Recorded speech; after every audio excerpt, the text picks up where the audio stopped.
ហាងត្រាស្រទន់មានមន្តស្នេ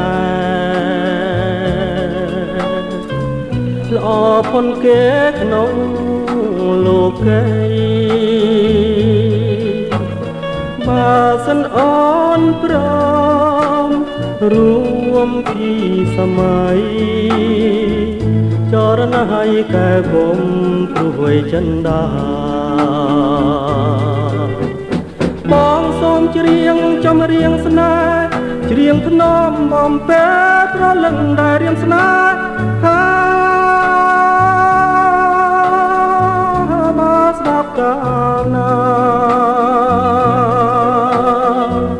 សូមចិន្តាចេះប្រណីសូមចិត្តថ្លៃចែកខន្តីសនដង